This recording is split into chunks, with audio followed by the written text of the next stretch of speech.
আপনারা দেখছেন কে টিভি বাসন্তী। আজকের আলোচনায় আমি আব্দুল মোমেন লস্কর। আলোচ্য বিষয় হিক্কা রোগে হোমিওপ্যাথি ঔষধ কুপ্রামেটের ব্যবহার। হিক্কা গ্যাসটি যখন উপর দিকে ঠেলে ওঠে, হ্যাক হ্যাক করে বেঁধে বেঁধে বেঁধে বেঁধে যায়, তাকেই হিক্কা বলে।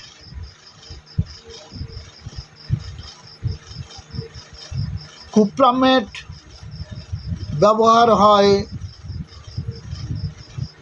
যখন কিছুক্ষণ ধরে একটানা ওই রকম হিক্কা হয়ে থাকে, আবার কিছুক্ষণের জন্য বন্ধ হয়ে যায়, আবার কিছুক্ষণ পরেই ঘন ঘন ওই হিক্কা হয়ে থাকে, আবার কিছুক্ষণ বন্ধ থাকে।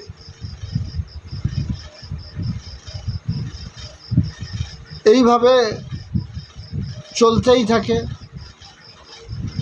বিম্বিসা বা বমন ইচ্ছা থাকে, পেটে আক্ষেপী বা খেঁচুনিবোধ বেদনা যন্ত্রণা থাকে।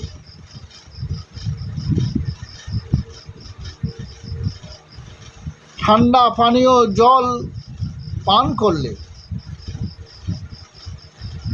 হিক্কার উপশম হয়। এই হলো কুপ্রামেট ঔষধটির প্রয়োগ লক্ষণ হিক্কাতে। আগেও বলেছি, এখনও বলছি, হোমিওপ্যাথি ঔষধ প্রয়োগ লক্ষণ ব্যতীত ব্যবহার করা যায় না। তাই ভালো করে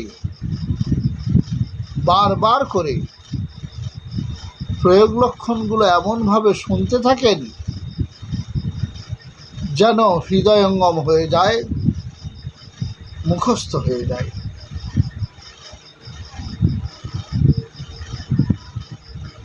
যারা নতুন এসেছেন, সাবস্ক্রাইব করে সাথে থাকবেন। যারা দেখেন বা দেখছেন, তারা ভিডিওটি ভালো লাগে নিশ্চিত মনে হয়, তাই দেখেন। লাইক ও কমেন্ট করে অনুভূতি জানাবেন। আজকের এ পর্যন্ত। ভালো থাকুন, সুস্থ থাকুন। কে টিভি আলোচনাগুলো দেখতে থাকুন। ধন্যবাদ।